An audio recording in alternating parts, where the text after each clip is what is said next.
Ryan Reynolds here from Mint Mobile. With the price of just about everything going up during inflation, we thought we'd bring our prices down. So to help us, we brought in a reverse auctioneer, which is apparently a thing. Mint Mobile Unlimited Premium Wireless. How to get 30, 30, bit to get 30, bit to get 20, 20, 20, bit to get 20, 20, bit to get 15, 15, 15, 15, just $15 a month? Sold! Give it a try at mintmobile.com/switch. $45 upfront payment equivalent to $15 per month. New customers on first 3-month plan only. Taxes and fees extra. Speed slower above 40 gigabytes. See detail. Welcome back, everybody. It's Wednesday, August 21st, 2024. Today on the show, we're going to talk with reporter Amy Yurkanin, who's been doing some reporting on Delta 8, hemp, and the trouble a pregnant woman found herself in after using a legal product. But first, let's talk about an impeachment lawsuit against the mayor, crime-fighting measures in Birmingham, and an impressive cruise out of Mobile. My name's Ike Morgan, and we're down in Alabama.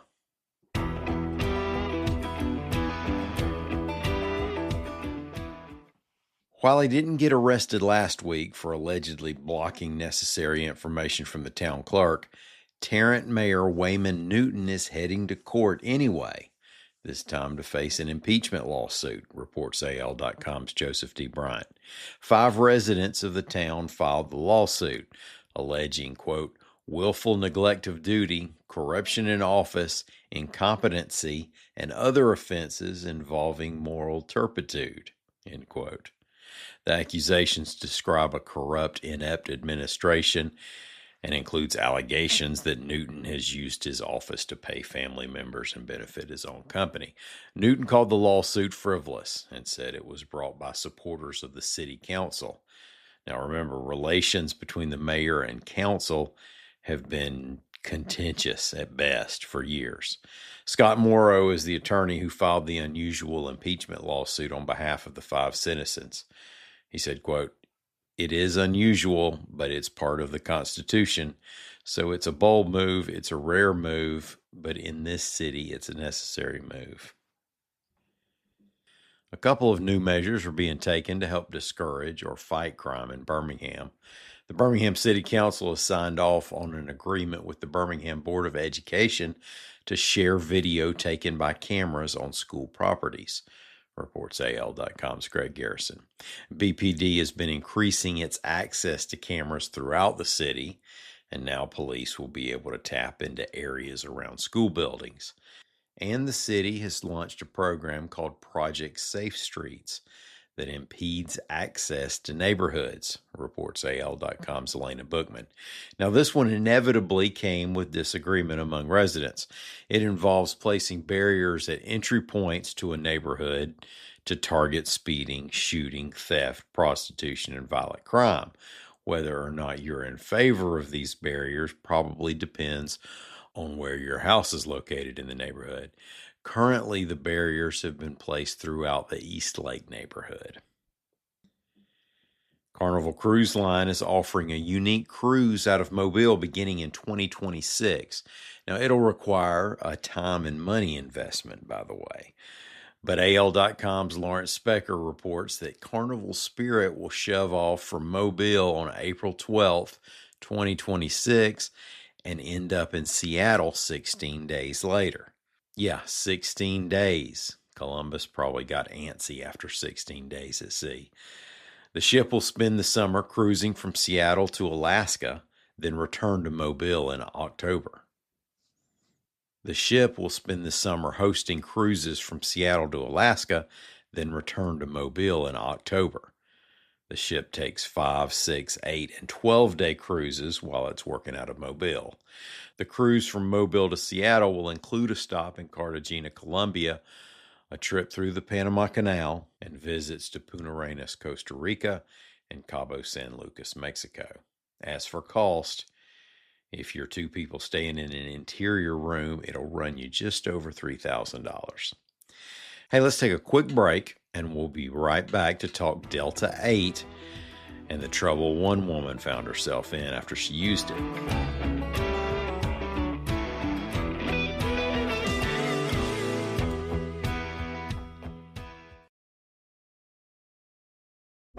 The land down under has never been easier to reach. United Airlines has more flights between the U.S. and Australia than any other U.S. airline, so you can fly nonstop to destinations like Sydney, Melbourne, and Brisbane. Explore dazzling cities, savor the very best of Aussie cuisine, and get up close and personal with the wildlife.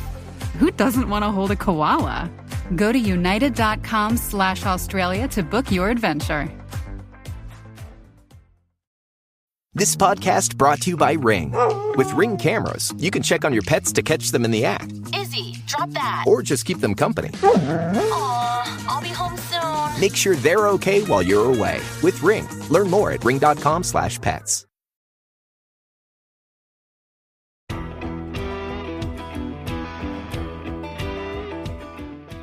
Hey, thanks for staying with us, everybody. Today we have AL.com reporter Amy Yurkanin on the show to talk a little bit about Delta 8 products and some trouble that a mom-to-be got into recently over her use of really an over-the-counter legal product in Alabama that has disguised itself a little bit as marijuana. Amy, welcome to the show. Thanks for coming on and doing this. Thanks for having me, Ike.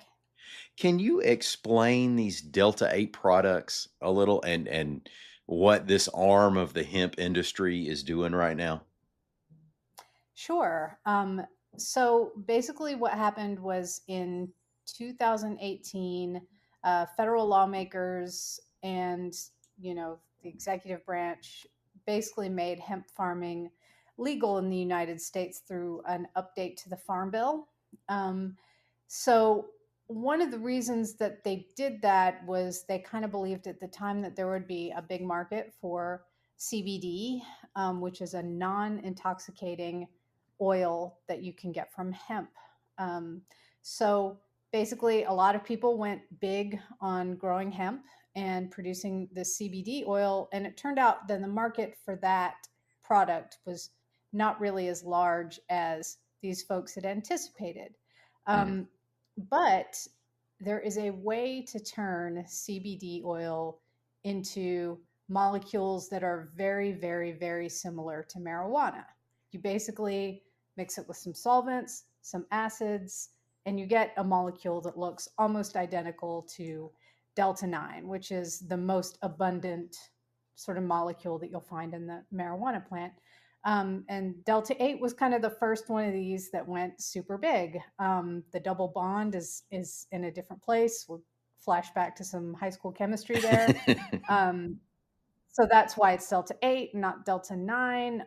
And folks kind of marketed it as marijuana light because Delta-9 doesn't bind quite as strongly to the Near beer receptors. Yes, exactly. So that was kind of the pitch, is that it's not as strong as marijuana, but it's very similar. And that was the biggest one to really take off when this first happened. And this is from legally produced hemp. So it kind of falls into a legal gray area. No one said it's illegal, so it kind of took off, and you find it all over Alabama. So yeah, that was sort of how Delta-8 took off. And since then, people have marketed other molecules that are produced from the hemp plant in a similar way, including Delta-9, which is, the exact same molecule that is most common in marijuana. Delta-10, HHC, THCA. And you'll see them everywhere if you walk into a vape shop or, kind of a head shop. All these new compounds that are just kind of taken over.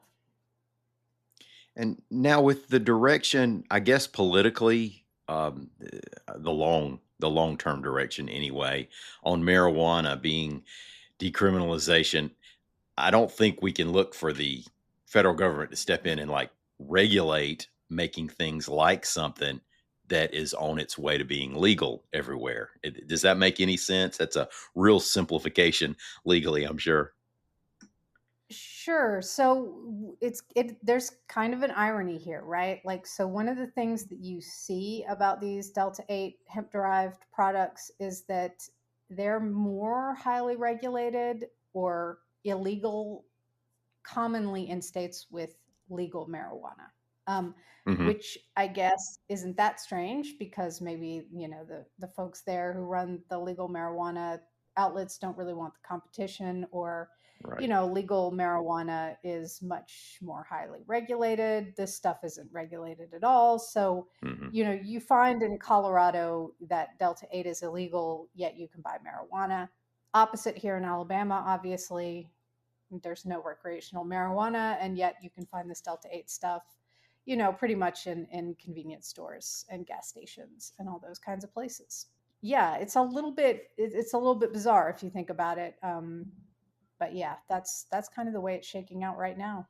Although more states are kind of moving in to regulate or even make these products illegal. Well, and we have a case that shows us why. Can you tell us about Sarah's story? Sure. So the story that I highlighted recently kind of shows one of the big issues with these products, and there are several issues that we can get into here. But because they are so similar to marijuana, or in some cases identical to marijuana on a molecular level, they test as marijuana in a lot of drug tests. And I think that that's pretty, widely known among people who use these products regularly. However, there are people who may be taking them for sleep or as supplements, and they don't know that. And basically, what happened with Sarah was that she had been using Delta 8 products during her pregnancy, to, address some pregnancy related aches and pains as well as nausea, she told me. And she had a uneventful pregnancy. She went to her OBGYN. No one ever brought it up.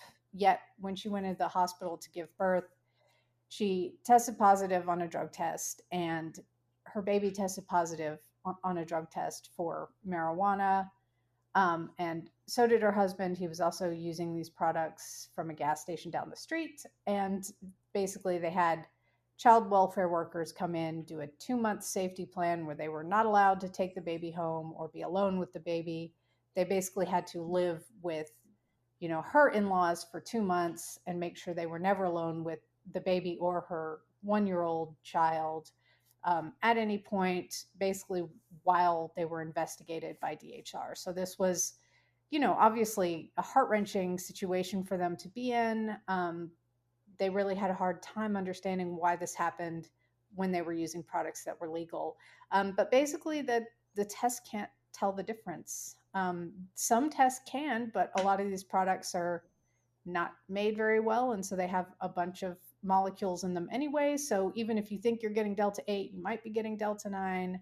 Maybe it's even tainted with regular THC. So, there's a lot of ways you can get caught up if you're using these products and you take a drug test.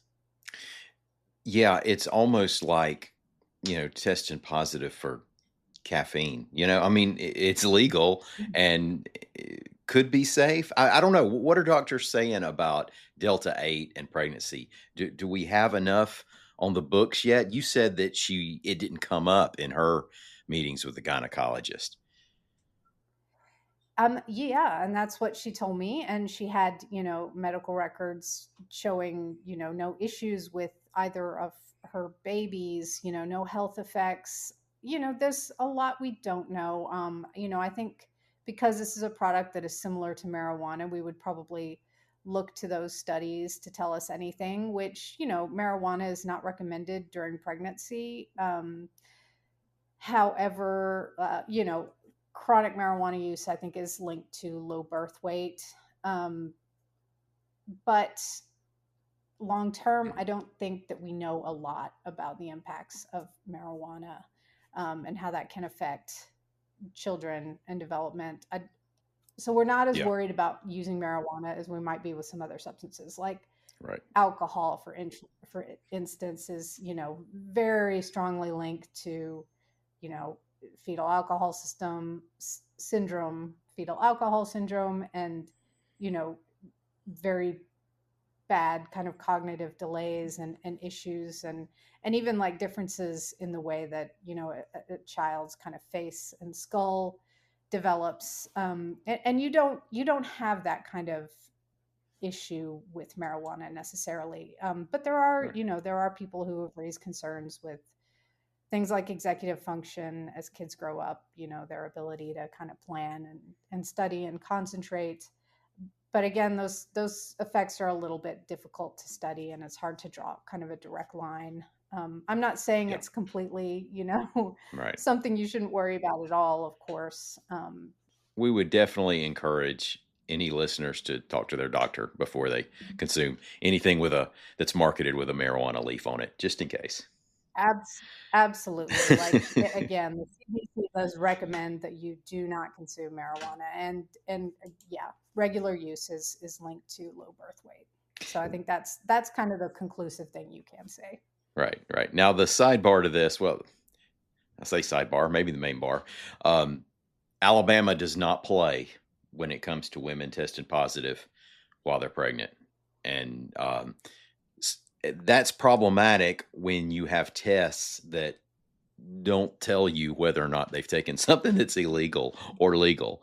Um, you've done stories in the past on mothers being in trouble for drug use. Has there been any movement on that, or more discussion in recent months over um, how difficult it's been for some moms in Alabama? So, yeah, Alabama has kind of the highest rates of arrest for women who use drugs during pregnancy. Those kinds of cases are pretty rare in a lot of states, but here very common, including marijuana use. In fact, all the research I've done has shown that marijuana is probably the most common drug that women get arrested for using during pregnancy. So, I will say that I don't see a whole lot out there trying to address perhaps this issue of testing and not being able to tell the difference between the different products. I talked to a lawyer at one point, and he basically said that he didn't think many judges in Alabama were going to kind of consider the argument, if you fail a drug test, that it was a legal product. Like, it's Mhm. going to be really hard to get that argument to be Sure. considered in Alabama. Sure, sure. Well, was there a resolution on Sarah's story? How's she doing now? You said that her kids seem to be okay. Yeah, so she and her husband both, they immediately stopped using the Delta 8, and did what they could to comply with DHR, which um, while on the safety plan. Eventually, they did end up having to go to court. They had sort of hoped to resolve this without any kind of court hearing, because those can be scary when you go to court with DHR. You know, issues like having the termination of your parental rights can all of a sudden be on the table, and that's Well, frightening. Um, so they'd hoped to avoid that, but they did have a hearing, and at that hearing, she and the family were able to really present enough evidence that convinced the judge that they were fine, and so they were able to end the safety plan and sort of return home with their kids. And they've since had a third child, and had hoped to have that one at home. So again, they've stopped using the Delta 8, but I think the whole experience kind of freaked them out as far as yeah, hospital drug testing. So yeah, they're doing well. Their kids are doing well. It's just this whole scary experience is one that they're definitely hoping to put behind them, and hoping that other people don't have to go through it. I think what they were hoping to accomplish by talking to me is maybe raise awareness about these products and what can happen, and also just kind of bring up the issue of having better testing, hmm, and consideration for people who use Delta 8 and other hemp products. yeah. There are some gaps that definitely need to be closed there. Thank you so much, Amy, for talking about this. That is truly a horror story, and I can understand why they wouldn't. Why they would be so hesitant to get back in a hospital and lose control, lose autonomy a little bit with their family. But thanks for coming in and telling their story and talking about Delta 8 and, educating us on where that industry is right now. All right. Well, thank you too, Ike. I really appreciate you having me on. It's always a fun time talking with you guys. All right. Well, come back and see us. And thanks everybody out there for listening to us. We are going to be back here again in the morning. Until then, y'all come by and see what we're up to on the internet at al.com.